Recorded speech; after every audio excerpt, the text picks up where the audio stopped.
Olá, meus amigos, voltamos aqui com a terceira e última parte desse bate-papo interessantíssimo com o professor Alexandre Manissoba, coordenador do laboratório do LabMax de Estudos em Microondas e Eletromagnetismo.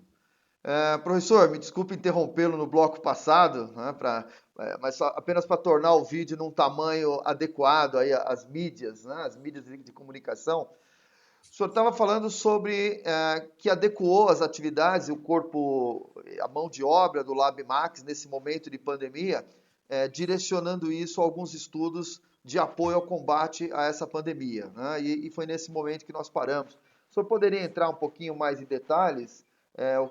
Quais são as linhas de trabalho, né? Por favor. Claro, professor Robson. Hoje, no Laboratório Maxwell, existem tanto professores quanto alunos desenvolvendo um conjunto de esforços para dar uma resposta, ou pelo menos para somar, né, a todas as atividades que vêm sendo feitas pela comunidade acadêmica mundial.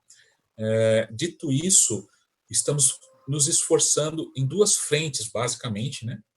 Uma é desenvolver todo um material de conscientização. Então, é meio que padrão. Os alunos de iniciação científica do Laboratório Maxwell, eles acabam, dentro da sua iniciação científica, desenvolvendo todo um conteúdo para comunicar à sociedade, ao arranjo produtivo local, da importância daquela pesquisa, quais são os impactos esperados pela pesquisa. Então, eles acabam publicando posts no site do laboratório, fazem vídeos, fazem oficinas.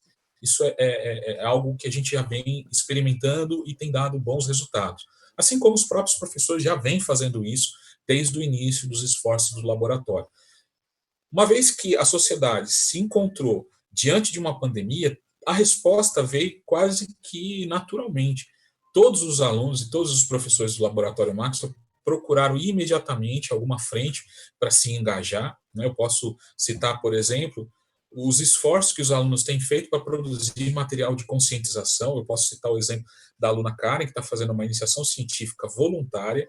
Ela acabou de fazer um curso, aliás, dois cursos na área de combate ao Covid na Fundação Oswaldo Cruz, para poder adquirir toda a expertise necessária para gerar conteúdo de divulgação, de boas práticas para se evitar o contato com esse patógeno. Ela tem feito um trabalho maravilhoso, o seu material está sendo feito na forma de um mascote. Ela criou um mascote chamado Little Max, e esse mascote está comunicando à sociedade através das redes sociais, através da própria página do Laboratório Maxwell, essas boas práticas. Um outro esforço que os professores têm feito para responder a essa pandemia é tentar trazer toda essa massa crítica, todo esse desenvolvimento feito de imagens por microondas para tentar fazer um pré-diagnóstico. Como eu estava dizendo, a gente percebeu que o diagnóstico ele é feito com mais efetividade quando você usa uma análise por imagem. Quando você faz uma análise, por exemplo, de uma tomografia, você tem um padrão reconhecido ali que confirma a análise laboratorial, que muitas vezes demora, ela não é tão eficiente. Então, a nossa ideia é produzir um dispositivo conceitual na forma de um protótipo que possa ser replicado em qualquer campus do Instituto Federal, que alcance esses profissionais de saúde, que possa auxiliá-los a fazer um pré-diagnóstico. É claro que o tomógrafo é insubstituível e esse projeto não visa em nenhum momento substituir o tomógrafo. Só que existe um limite. No Brasil, nós temos hoje algo em torno de 26 aparelhos para cada 1 milhão de habitantes. Então, assim, é claro que existem países com, digamos assim, uma densidade não tão boa, ou seja, com um número de aparelhos menor em relação à população do que o Brasil. Mas nós não estamos numa condição confortável, porque esses aparelhos eles estão localizados em grandes centros de análise por imagem, que na maioria das vezes estão próximos às grandes capitais.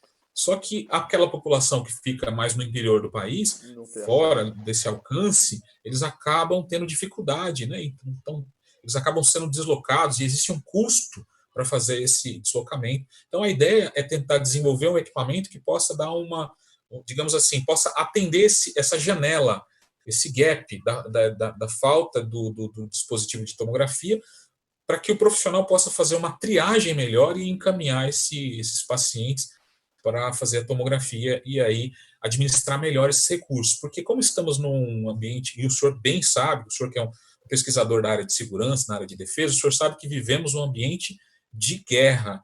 Os números não são favoráveis, a demanda ela acaba sendo muito maior do que nós temos disponível, então a logística é fundamental para preservarmos vida. Então o Laboratório Maxwell, diante de algumas reuniões que nós fizemos de um extenso levantamento bibliográfico, nós percebemos que poderíamos, ao menos, tentar, em um tempo muito rápido, desenvolver esse aparelho, né? E se a gente conseguir lançar esse aparelho para os outros campos, para que eles possam produzir em tempo hábil e que ele possa ser utilizado, para nós vai ser uma grande vitória. Então, estamos trabalhando muito em função de desenvolver esse dispositivo, que seja um dispositivo de pré-diagnóstico.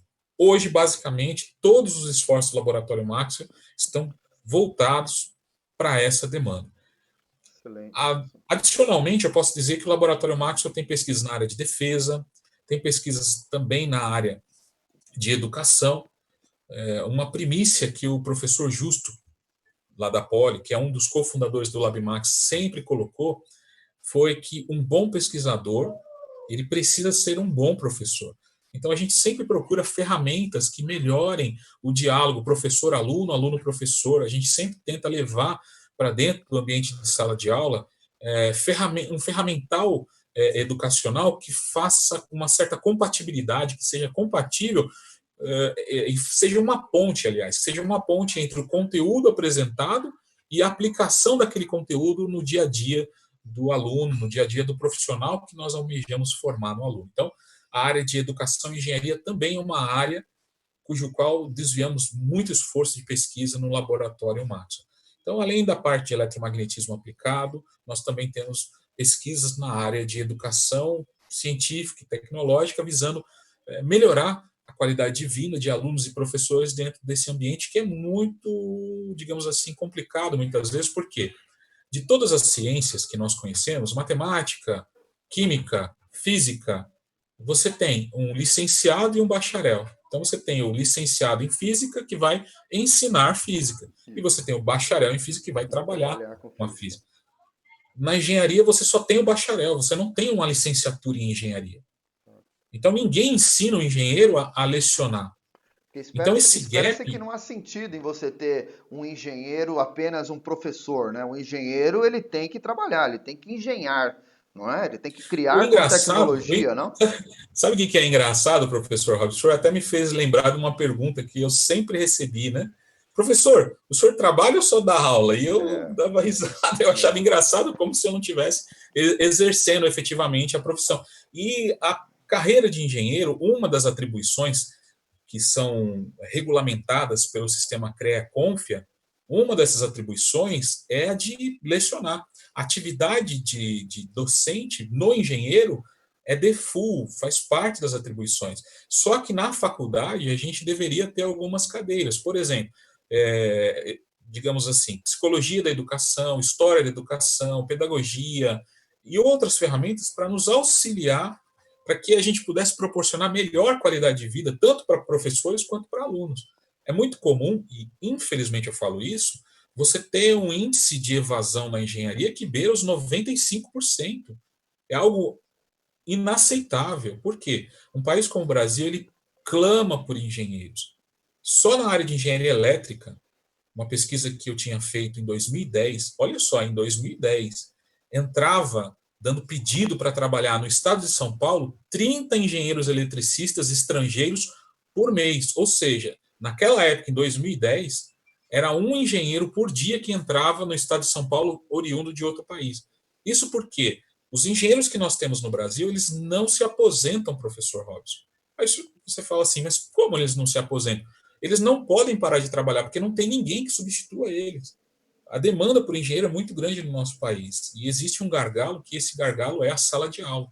Então, o Laboratório Maxwell, ele vislumbra também trabalhar nesse sentido, de melhorar a qualidade de vida dos professores e alunos, apresentando novas ferramentas educacionais, apresentando novos métodos de ensino. A gente resgatou o PBL, por exemplo, que é uma prática muito comum na medicina, a gente trouxe o PBL para a sala de aula Muito de usado na engenharia. Universidade de São Paulo. Problem-based E, learning, né? Aprendizado baseado em e problemas, para perfeito. quem E está tem nos assistindo. sido muito bem sucedida essa prática. Então, esses são os esforços de pesquisa que nós fazemos no LabMax. Você fez um comentário interessante com a questão do engenheiro, né, dar aula, mas também trabalhar para não perder a prática da engenharia, né? Não só um professor engenheiro, né? Quando eu estava lá na Unifesp e fomos criar o Instituto do Mar lá em Santos, a Unifesp, todos sabem, o Hospital São Paulo, ela tem um histórico da medicina, um forte histórico da medicina. E o médico, assim como o engenheiro, ele não quer e nem pode parar de trabalhar, ele não pode parar de clinicar. Você tirar um oncologista da clínica, colocar ele, como a gente diz, DE, né, dedicação exclusiva à docência, mesmo que trabalhe em pesquisa, ele parou de ver as práticas de consultório, ele parou de ter pacientes, né, ele parou de ter a prática. Então era comum na Unifesp, ainda é, que os médicos eles não sejam DE, eles sejam dedicação parcial.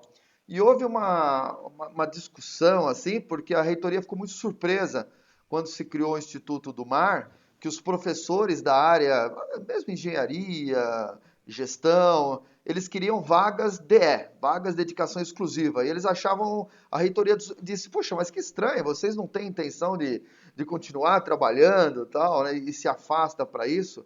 Então essa talvez seja uma questão que em algum momento as instituições de ensino pública vão ter que repensar, né? Você veja casos, você é um caso típico, né? Pega-se um excelente engenheiro, um profissional capaz, e eu trouxe para a universidade. Ótimo, temos o professor Manissoba, professor do Instituto Federal. Uau, sensacional.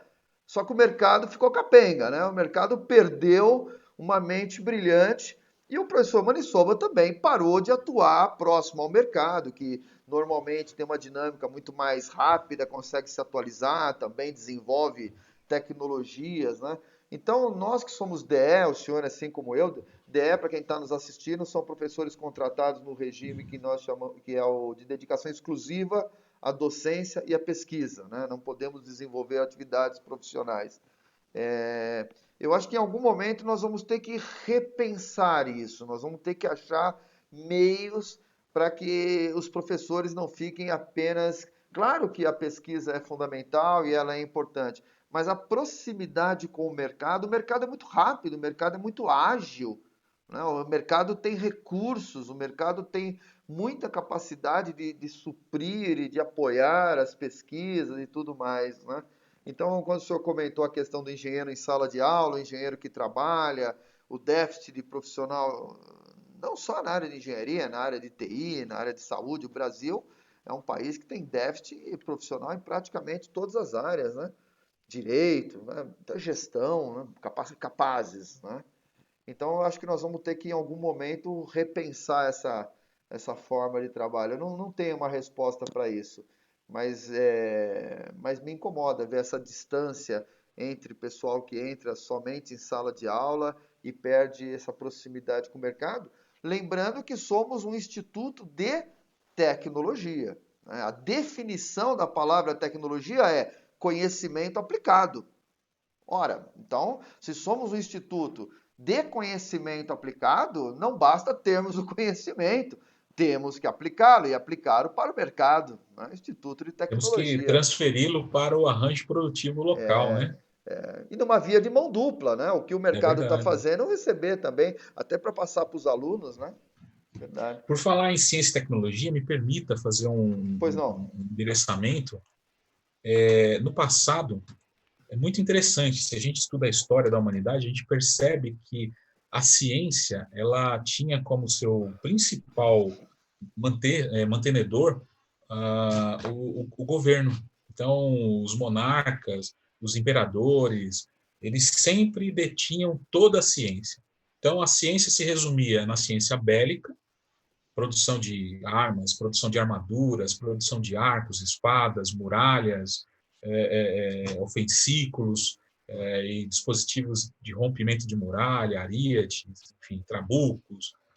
E enquanto que E você também tinha a ciência agrária, né? O cultivo da terra. Eu lembro que há muito tempo atrás, você tentar, por exemplo, roubar o bicho da seda na China, né? Você tentar fazer um tráfico de bicho da seda para produção de seda em outro lugar era um crime. Eu me recordo também, eu não me recordo o nome, mas teve um britânico, se eu não me engano, que levou sementes de seringueira Sim, para sim. Singapura, Malásia, e começou a plantar, e era um clima e terra auspicioso, e eles começaram a produzir, né, a borracha, e aí os preços da borracha eles caíram muito no Brasil, e a economia na época se baseava muito. Então, a ciência agrária, a ciência bélica, sempre foi algo de muito segredo, de algo muito bem mantido, preservado pelo Estado. Por outro lado, a técnica era algo da população, do povo mais simples. Então, você tinha os artesãos, né? Os artesãos que produziam tecido, redes de pesca, produziam ferros, carroças, as carruagens. Então, de um lado, você tem a ciência, que é mantida pelo Estado, do outro lado, você tem a técnica, que é mantida pelo povo. Num dado momento da história, quando surge a necessidade da cientificação da tecnologia com a Revolução Industrial, você traz as pessoas do campo para operar em máquina e elas começam a quebrar as máquinas, não por maldade, mas por falta de conhecimento científico. Então surge a necessidade de unir ciência e tecnologia. Então a ciência ela era mantida nas universidades, enquanto que as escolas elas mantinham a tecnologia. Quando você cientifica a tecnologia, surge uma nova instituição. Não é a universidade e não é uma escola. Da Revolução Industrial e da necessidade de unir ciência e tecnologia, surgem os institutos de ciência e tecnologia. A gente pode citar vários aqui. O Caltech, na Califórnia, o MIT, nos Estados Unidos, em Massachusetts, né?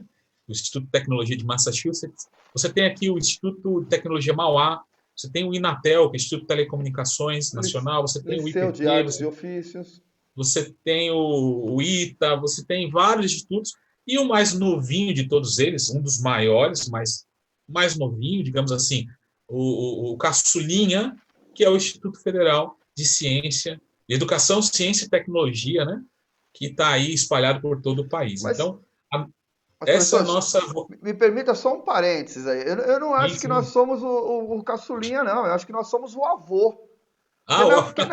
Porque na verdade, nós somos a criação do Instituto Federal original, ela é criada como escola de aprendizes artífices. Isso, Exatamente nessa linha que o exatamente. senhor está falando. E como nós Sim, temos sim, sim. 111 anos, 1909, por Nilo Peçanha, né? Então, eu acho que junto, logo em seguida, o Liceu de Artes e Ofícios, aqui de São Paulo. Então, acho que nós não somos caçula, não. Nós somos caçula do nome, né? Mas nós somos os avós aí. Quer dizer, a essência do Instituto, ele nasceu lá atrás, na Escola de Aprendizes Artífices, né? É Mas muito bem verdade, colocado pelo senhor é aí, verdade.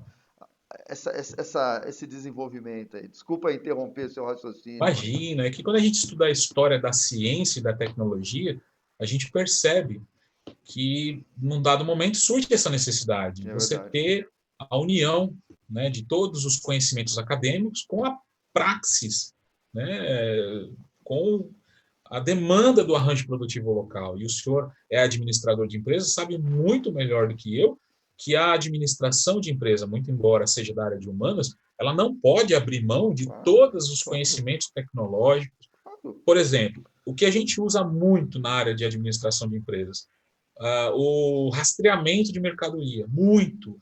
Hoje você não tem como gerenciar nenhuma cadeia de suprimentos se você não rastrear toda a sua cadeia.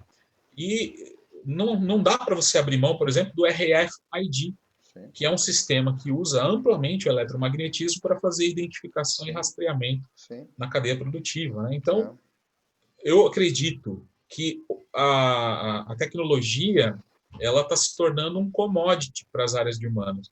é. Hoje, você tem os pacotes fechados, você faz o uso, e se bobear, algumas áreas de humanas, como a própria medicina, que é da área biológica, a própria administração de empresa, usa mais eletromagnetismo do que as próprias áreas de exatas, É né? verdade. Então, assim, hoje não existe mais um limite, isso aqui é humanas, isso aqui é exato. Isso aqui é ciência e As matérias se tecnologia permeiam, né? totalmente, É. totalmente. Tanto é que, uma curiosidade, a engenharia, ela iniciou como um profissional militar, depois ele passou a atividades civis também, então surge a Escola de Engenharia Civil, no século XIX, e aí da engenharia civil surgem as especializações, engenharia elétrica, mecânica, entre outras. Depois surgem as ultra especializações, microeletrônica, nanoeletrônica, entre outras. Hoje em dia, os problemas que a humanidade tem que enfrentar são tão complexos que está voltando à origem. Então, é provável que daqui a 10 anos, então que fique registrado nessa entrevista, né? É provável que daqui a 10 anos não exista mais a minha especialidade, engenharia elétrica. É provável que exista um único ou dois engenheiros, no máximo, que saibam um pouco de todas as áreas, por conta dessa necessidade desse conhecimento multidisciplinar. Então é difícil você ver um profissional da área de humanas que só fica na área de humanas. Ou você vê um profissional da área de exatas que só fica naquele container chamado exato. Né? Dois comentários em cima disso. Primeiro, eu participei de um projeto durante mais de 2 anos no GAESE, que é aquele grupo de pesquisa do professor Eduardo Mário Dias, aí na Poli, na Elétrica, sobre rastreabilidade. Nós estávamos trabalhando com o conceito de Supply Chain Security, cadeia logística segura, que é aquela que rastreia desde o pedido até a entrega e o dispenser no ponto de vendas, né? Então, a identificação disso, os blocos, hoje usando blockchain para a segurança das transações, esse tipo de coisa. Então, a área de rastreamento, nós fizemos bastante coisa mesmo, a RFID é fundamental, né? Era a ferramenta fundamental.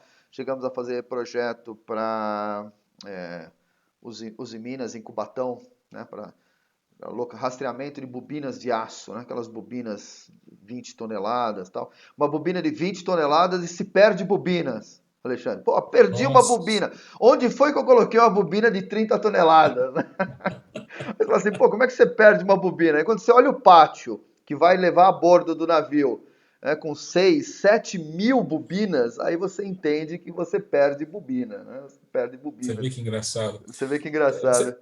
Você me fez lembrar de um grande pesquisador.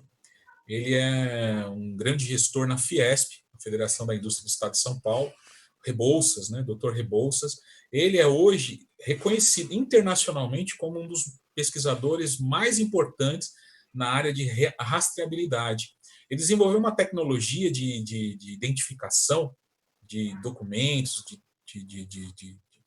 de mobiliários, utilizando partículas ionizadas. Então, ele deposita essas partículas e aí, com instrumentos especiais, ele consegue detectar. Então, você olha o documento, você não vê nada ali no documento, mas tem partículas ionizadas que são utilizadas para fazer a rastreabilidade. Então, mandar um abraço aí para o Dr. Rebouças, que é hoje uma das maiores referências em rastreabilidade de documentos imobiliários do nosso planeta. Então, é uma pessoa fantástica. Sim, tem coisas muito incríveis mesmo, né? O Zufinho, né? Que é o Zufo, Marcelo Zufo, lá da Poli, famoso professor Zufo. A gente fala de Zufinho, porque o pai dele também era muito famoso, professor Zufo, né? Mas na época ele também estava com a gente. Uma das linhas de pesquisa dele era usar nanopartículas de carbono para rastrear combustível. Parecido com o que você está dizendo, rastrear líquido, talvez até alimentos, já que o carbono praticamente é inerte no corpo, a pessoa poderia ingerir, né? Então imagina que você conseguisse rastrear grãos, por exemplo, né? Você está tendo mistura de grãos, se o grão geneticamente modificado ou não. Na época nós estávamos junto com a Petrobras para rastrear combustível, roubo e adulteração de combustível.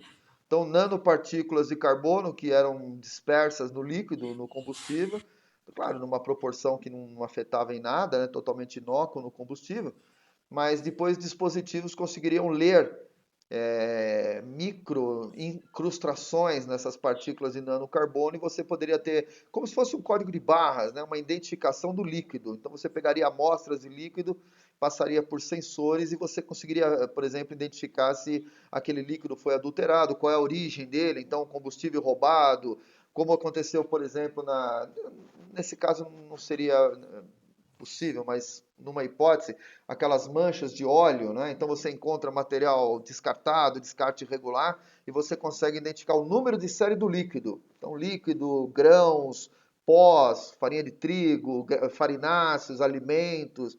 Seria possível você rastrear com nanopartículas de carbono. Essa era era um outro projeto, né? Então, você vê que o universo de aplicações e situações ele é incrível.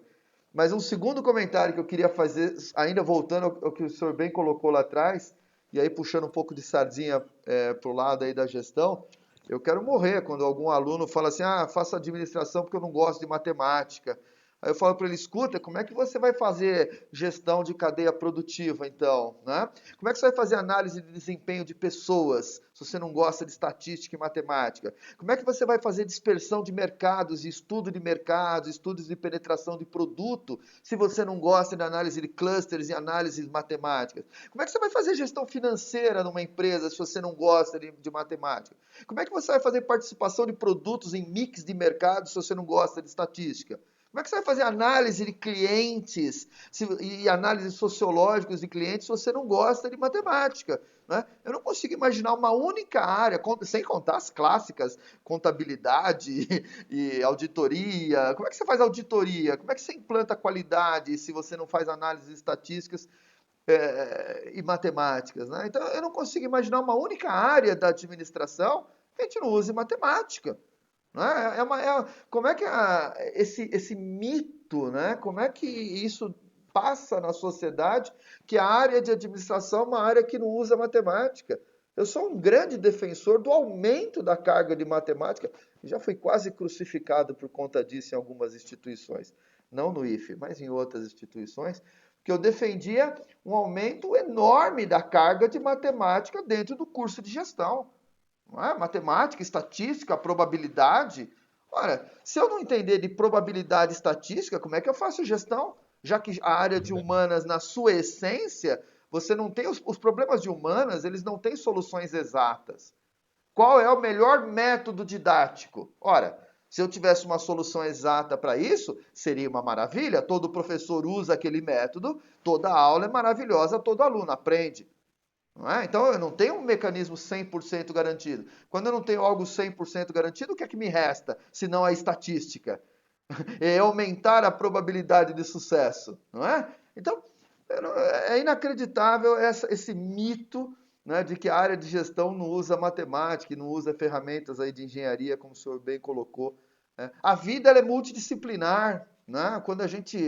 Quando Descartes faz o modelo dele, né, de separação das partes, né, dúvida sistemática, separação das partes, uma colega física dizia assim, quando a gente separou as áreas do conhecimento humano, engenharia, direito, saúde, medicina, física, matemática, administração, contabilidade, quando a gente separou isso, que vem dessa origem descartiana, de você separar para entender o complexo, só que esquecemos de fazer o passo atrás, né? Depois de entender o complexo, enxergar que a vida não é assim, a vida é multidisciplinar. Só na sala de aula que o aluno está estudando inglês, acaba a aula de inglês e ele vai ter marketing. Acaba a aula de marketing e ele vai ter finanças. Ora, dentro da empresa ele atende um cliente em inglês que discute um desconto em finanças, vendo o que ele tem em estoque, isso é gestão de estoque. Ele não pode dizer, não, essa semana só vou tratar problemas de estoque e o resto dane-se. Né? A vida ela é multidisciplinar.